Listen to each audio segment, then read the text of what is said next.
rong xe na chồng này không dư na không nó mà nó uế khó kể lò gì đó chả mi nhủa na còn hư dù cho ó tuần xài na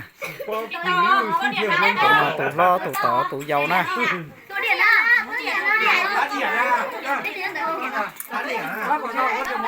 cá lú à không có hát tiền này còn này là nhìn thấy biển này đã chọn tay này hành cao đấy Happy birthday to you. Happy birthday to you. Happy birthday, happy birthday. Happy birthday to you.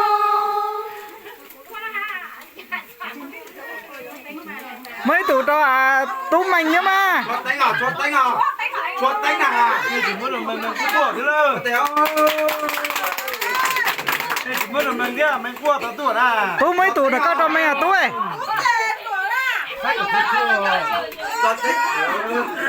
nó chạy cơ quay cái nó chi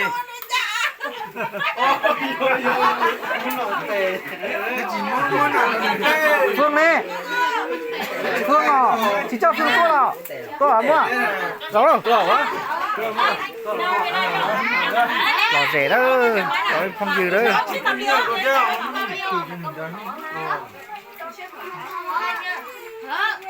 qua lại chầu đấy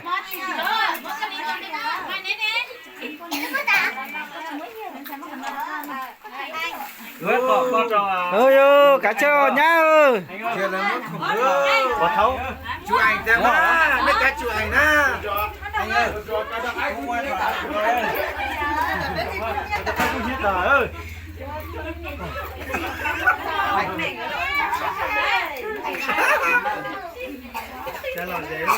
quất trầu con tàu lớn nào thế hả quất trầu là chó à mới dù quất trầu lớn nào hả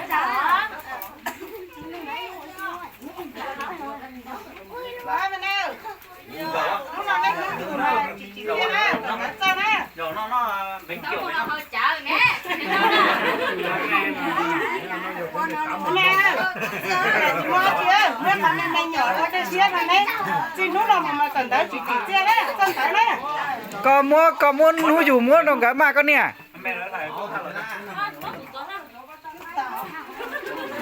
cái kia ta chỉ có thể say con nuôi dù nó thế đó nên nè sao đâu ra cái tên nó cùng mỏng nó chứ nó nuôi dù thế chính ra rồi nó lên nó nuôi dù chưa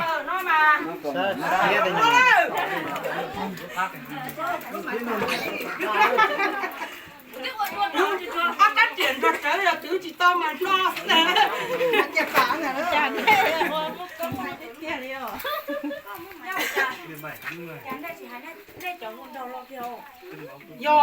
Nó chỉ to ta lo. Nó nôn tròn ta mà tôi sáng đã ăn chia xí. Nó chỉ to nó rồng rồi thế chị. thôi đây là cái này thôi một cái xem có cái lẽ này thế chế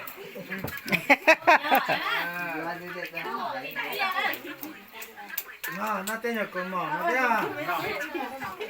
à nó nuôi dù này thế thôi